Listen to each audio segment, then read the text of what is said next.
grupo D de la asignatura de terapia del lenguaje. Nuestro tema a tratar es la disfemia o tartamudez.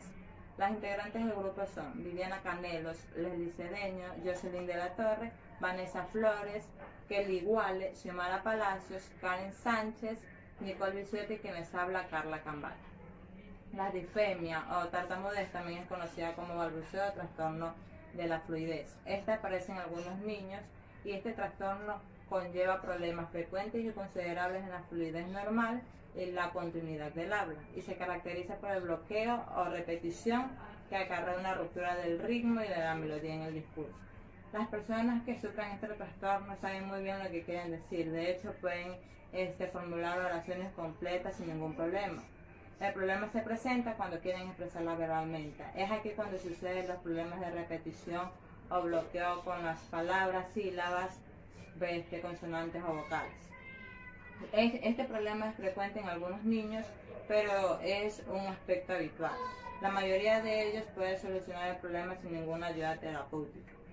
Y este trastorno se agudiza cuando se llega a la adultez. Pues aquí se presenta problemas de autoestima y la falta de interacción social. Gracias. Mi nombre es Viviana Canelos y yo les voy a hablar acerca de las características de la disfemia. El DSM-5 expone que las características de la disfemia son las siguientes: repetición de sonidos y sílabas, prolongación de sonidos, interjecciones, palabras fragmentadas por pausa, bloqueos audibles o silenciosos, circunloquios para producir palabras problemáticas, palabras producidas por un exceso de tensión física y las repeticiones de palabras monosilábicas.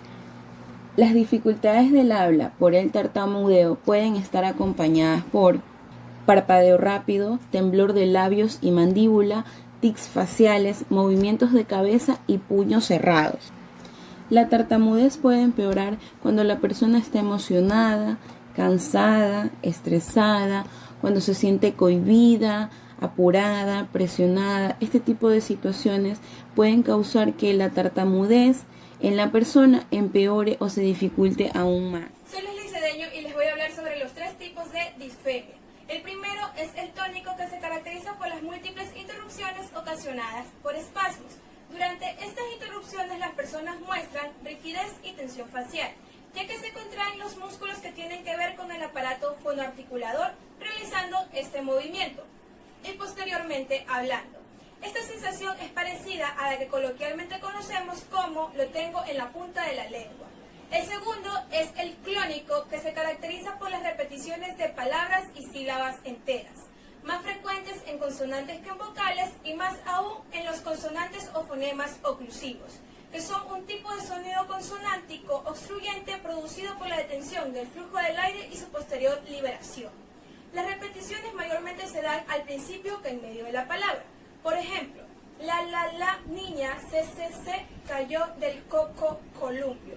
Y por último está el tónico, clónico o mixto, que este tipo es el más frecuente, ya que resulta difícil encontrar un difémico puro porque la mayoría combina ambos. Buenos días, Miss. Buenos días, compañeras. Mi nombre es Jocelyn de la Torre.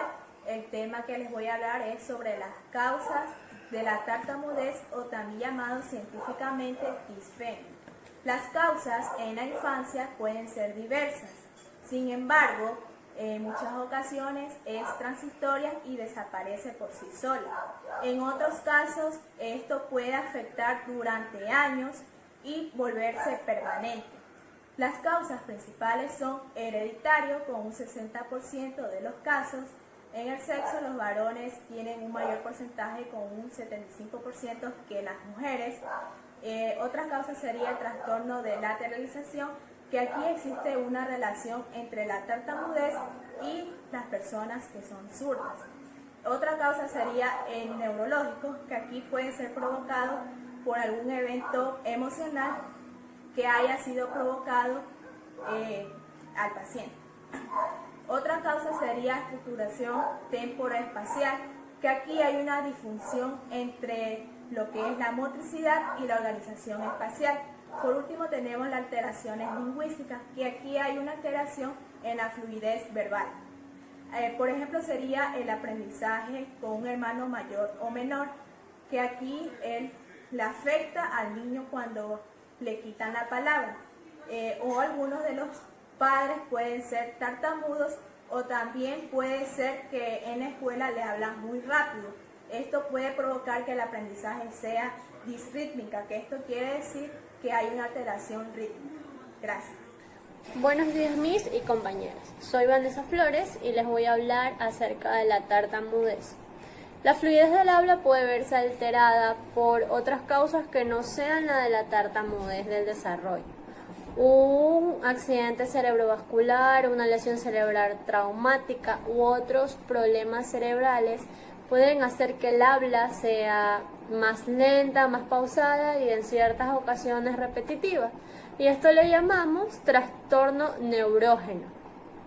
La fluidez del habla también puede verse alterada en el contexto del sufrimiento emocional. Las personas que no tartamudean pueden tener problemas de fluidez cuando están nerviosas o se sienten presionadas en muchas ocasiones. Las dificultades del habla aparecen después de un traumatismo emocional. Son muy poco frecuentes y distintas a la de la tartamudez en el desarrollo.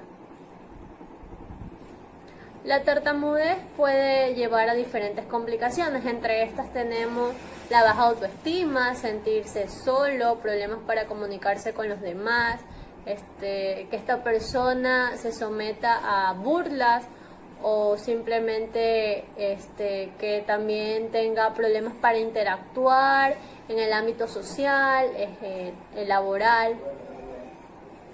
Gracias. ¿Cuándo consultar a un médico o un logopeda? Es frecuente que niños de 2 a 5 años tengan periodos en los que quizás tartamudeen. Para los niños, el tartamudeo es parte del aprendizaje del habla, ya que esto se va mejorando solo. Pero si el tartamudeo persiste, ya necesitamos un tratamiento para mejorar la fluidez del habla. Llamar al médico para que te derive a un logopeda o solicitar una cita directamente con uno de ellos. Si el tartamudeo dura más de 6 meses, si esto ocurre simultáneamente con problemas del habla o del lenguaje, si se vuelve más frecuente a medida que el niño va creciendo, si este afecta a la capacidad de comunicarse eficazmente en la escuela, en el trabajo y si tiene problemas en las interacciones sociales, si este causa ansiedad o problemas emocionales tales como el miedo o el rechazo a situaciones en las que el niño debe hablar. Mi nombre es Xiomara Palacios y yo voy a hablar sobre cuál es el tratamiento para los pacientes con disfemia. Es muy importante la detección precoz de esta, ya que si esta se desarrolla completamente, su tratamiento será aún más complejo. Los tratamientos que existen no tienen el fin de solucionar el problema, sino más bien de darle una mejor calidad de vida al paciente. La relajación y la autoconfianza son claves importantes para esta, por lo que si un paciente siente inseguridad o se altera, su disfemia aumentará. Existen pautas importantes que deben tomar en cuenta las personas que ayudan a los pacientes con disfemia. Una de estas es que deben hablarles en frases cortas, deben tener paciencia, deben buscar lugares que estén en paz o sean lugares tranquilos para poder conversar con ellos. También buscar el apoyo de la familia y la sociedad y controlar las sensaciones de ansiedad. Gracias. Las preguntas que más se hacen los padres con niños disfémicos es cómo puedo actuar en mi casa con ellos. Hemos enlistado una serie de tips que van a ser de mucha ayuda. Como primer punto tenemos que no debemos realizar observaciones de manera directa o indirecta sobre la manera en la que el niño habla, sino más bien debemos concentrarnos en el contenido del diálogo que él haga. Debemos adoptar una postura correcta de comunicación, es decir, nosotros debemos ponernos a la altura del niño, debemos realizar contacto visual y también debemos tener mucha paciencia y atención. Como padres debemos realizar estrategias que ayuden a nuestros niños. Podemos realizar actividades que nos permitan jugar con el lenguaje, ya sea con su fluidez, con la tonalidad, con el ritmo del lenguaje. Debemos tener con los niños un lenguaje claro, un lenguaje sencillo, que nosotros le permitamos a él dar respuestas abiertas, más no cerradas. Tenemos también que evitar todo tipo de situaciones en las que exista una competencia comunicativa. Es decir, muchas veces nosotros sabemos realizar juegos con los niños y con otros, en donde todos tengan que hablar a la vez. Obviamente el niño en esta situación va a quedarse atrás, entonces esto lo puede hacer frustrar mucho. Hay que evitar rotundamente esas situaciones. No debemos calificarlos, no hay que darles un calificativo, ni mucho menos compararlos con otros niños. Decirle aquel lo realiza más rápido que tú, o aquel ya puede pronunciar varias palabras y tú no. Debemos evitar aquello. También debemos considerar darle órdenes una por una, para que no lo pueda confundir. Evitar todas estas situaciones en las que el niño pueda tener algún tipo de estrés, o sea, se pueda estresar por no poder pronunciar una palabra correctamente.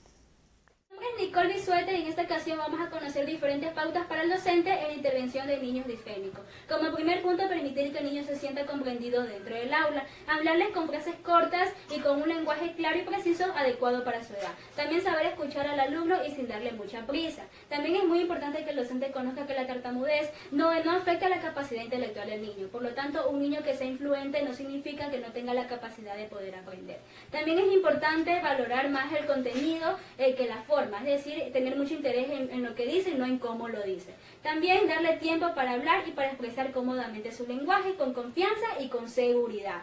Debemos ayudar nosotros al alumno a disminuir sus temores, a también aumentar su confianza, su autoestima e incrementar lo que es la interacción verbal. Como nosotros como futuros docentes debemos conocer las diferentes pautas para saber cómo actuar frente a cada circunstancia o problemática que se vaya a presentar en un futuro dentro de una institución. Muchas gracias.